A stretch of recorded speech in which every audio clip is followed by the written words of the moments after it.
All right, let's start off with the stock market. Um, the 50-day moving average is a logical spot to take a breather, but I don't think anyone believes that that the buyers came in at the 50-day moving average and managed to construct this insane reversal.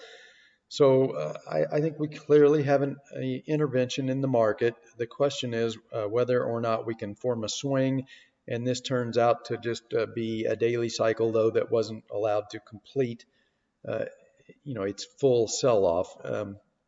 If allowed to run naturally, I think we would have stopped right here, maybe bounced a little bit, and then maybe one or two more small days down with some narrow range days to slow down the momentum and then turn back up. But I don't think there's any natural explanation for this insane reversal other than we've got a significant market intervention that happened on Friday.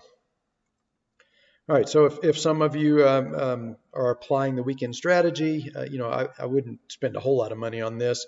Definitely not something you want to go all in on, but you could maybe risk 1 or 2% of your portfolio, buy some October call options, and if we get a pop on Monday, if they try to run the same strategy that they do every week and intervene Monday morning so that the market opens bullish, then you could sell on the open or maybe an hour or two into the market. We'll see if we get some upside follow through, sell and make a little profit, and then we could get back on the sidelines and see if we get any more follow through to the downside.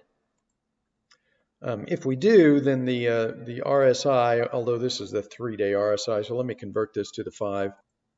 All right, here we go. The 5-day RSI hasn't actually gotten oversold yet, but then of course it never got oversold on any of these other minor pullbacks either. So, if we bounce right here, then we've got nothing yet that would indicate that this is something that's going to have further follow through and maybe turn into an intermediate cycle low. Now, if we do get some follow through on Monday, you might want to hold on to that small October call position in the expectation that we will get a daily cycle low at some point here pretty soon. And then at that point, we would look for a swing, and then maybe you could add a little bit to it and to play the bounce out of the daily cycle low. So moving over to the McClellan oscillator, we didn't actually drop all that much today. So, this just, in my opinion, this just doesn't qualify as a completed daily cycle low yet. We really need to see the McClellan oscillator. We need to close on the McClellan oscillator, I think at least below 60 before I'm convinced that we've got a true daily cycle low that we could then use bigger positions and a little bit of a little bit more leverage and play that for a bounce out of that daily cycle low.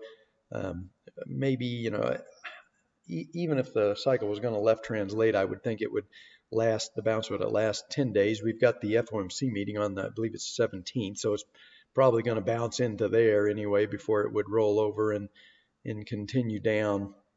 So, we'll just have to see if we get any follow through on Tuesday. If we do, then maybe we can add a little bit to that initial position if anybody took it and try and play that bounce out of a daily cycle low. And then at that point, I think you've got to, you could have some kind of an old turkey position, but I think for most of your portfolio, you've got to get out of the way just in case we do get something that qualifies as an intermediate cycle low.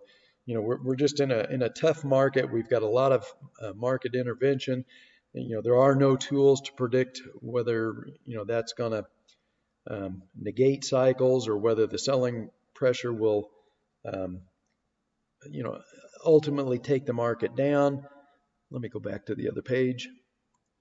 All right, so back here the market intervention was not enough to stop the crash. Whether it'll be enough to stop it here, it's just anybody's guess. There's no tools. to tell us whether or not we're going to get an intermediate cycle low. So I think you just have to be careful. You can have some of your portfolio in an old turkey position. You don't want too much, because if we do get an intermediate cycle low, I mean this here was extremely painful, even though it was recovered, and we could have. I don't think it would be anywhere near as bad as this, because this is a 4-year cycle low, but we could have, a very scary ICL if the market breaks the intervention again, like it did here, and your old turkey position would be extremely painful if you've got 100% of your portfolio in it. If you've got some cash on the sidelines, then we would apply the same strategy that we will with metals, is you just convert your old turkey position to leverage as close to the intermediate cycle bottom as you can. So you're riding down at 1 times or unleveraged, and then you're riding back up heavily leveraged. So you lose a little bit going down, but you make a whole lot more going up. So you've got your insurance just in case we don't have an ICL. You've got at least a position. You're at least making some money off of the bubble, if that's what we're in, and I think we are. So you're at least making some money. You've got some protection in that you don't have your entire portfolio in and leveraged. And so if the selling pressure does break the manipulation and the market interventions like it did back here, then you got plenty of cash, and you can convert your old turkey position to leverage, and you can convert your cash to leverage, and then ride that back up. But there's just no way to tell. There's no tools that are going to tell me whether or not the market interventions will prevent the selling pressure from taking the market down, or whether the selling pressure will overwhelm the interventions like it did here, and we'll get a true intermediate cycle low. I'm going to assume that we're going to form a daily cycle low here somewhere. Maybe it was today. Maybe if we get a little follow through, then maybe it's early next week. Then we get a bounce, and then maybe into the FOMC meeting, and then we get another leg down. That's our true intermediate cycle low. Again, I have no way of telling ahead of time whether or not the selling pressure can overwhelm the market manipulation like it did here, or whether it's going to override any selling pressure, and the bubble will just continue. So the best I can do is give you a strategy to at least profit if there is no ICL, and if there is, then you can convert your old turkey position to leverage and ride the move back up, and make a lot more money than what the drawdown you took as it went down. So next, let me move on to let's take a quick look at oil. All right, so oil is a bit difficult to trade. It doesn't follow cycles all that well, but we have lost the declining 200-day moving average, and we are heavily oversold on the 5-day RSI. That would tend to make me think that oil has begun an intermediate degree decline, and if that's the case, then naturally I would think the stocks would follow oil down. And this may be a warning sign that stocks are going to give us an intermediate cycle decline as well. So again, just a bell ringing that I think it's okay to have a modest old turkey position in the stock market, but I don't think you want to be really heavily. You certainly don't want to be heavily leveraged. Just have an insurance position in old turkey, and if we don't get any kind of correction, then at least you got some position and you're in, and at some point you could just give up on a correction and start adding into it. But the fact that oil is giving us warning signs, be cautious here. And if we can get oversold on the weekly charts, then I might get interested in oil again. So here's what I want to see. I want to see the weekly stochastics come back down here to oversold. If that can happen, then I would be be willing to take another look at energy. But until it does, I'm not really interested in oil just yet.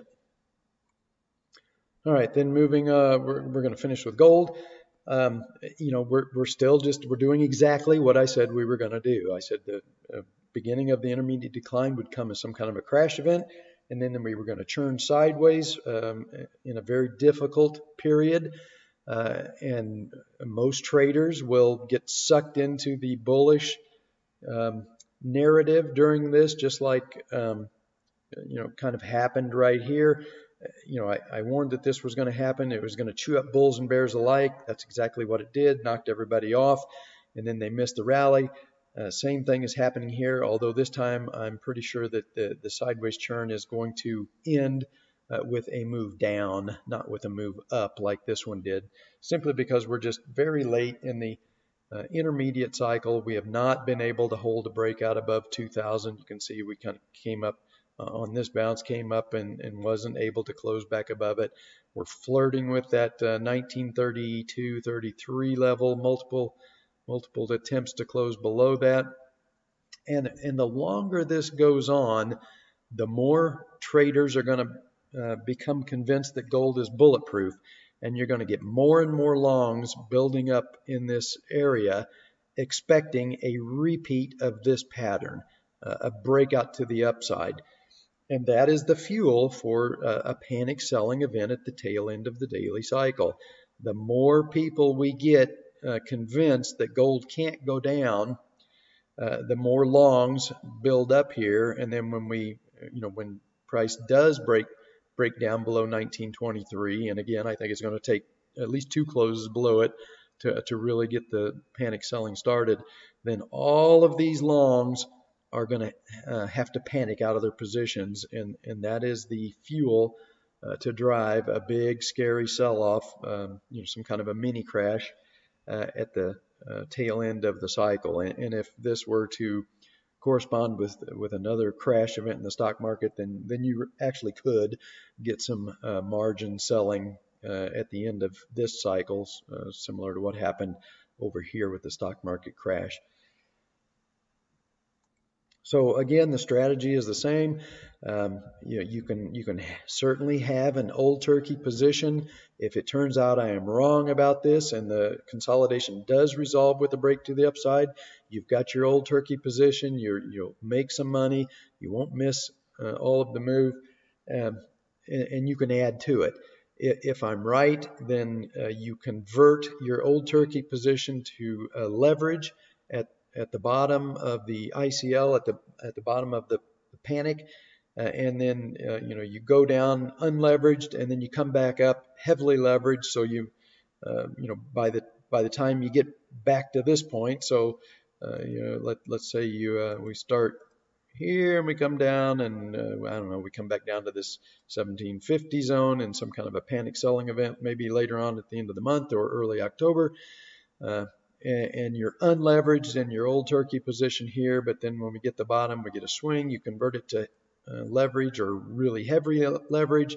So by the time we get back up to here again, you are way ahead of where you were at this point on Friday. And then if I'm correct, then the next intermediate cycle is going to be much more productive than this one here. By the time we get to the top of that intermediate cycle, you will have made some very nice profits.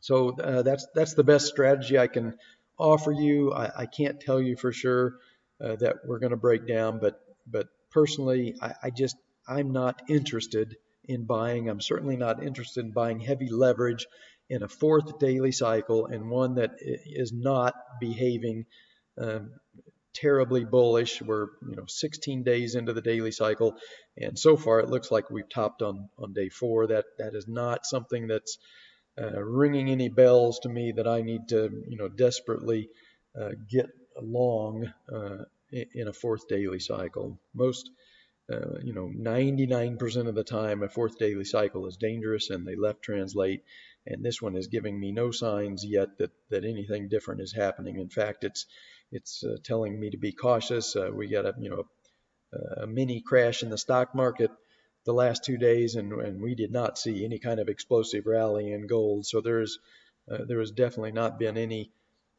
safe haven buying in gold while the stock market crashed the last couple days. So that does not make me want to panic into the gold market right now.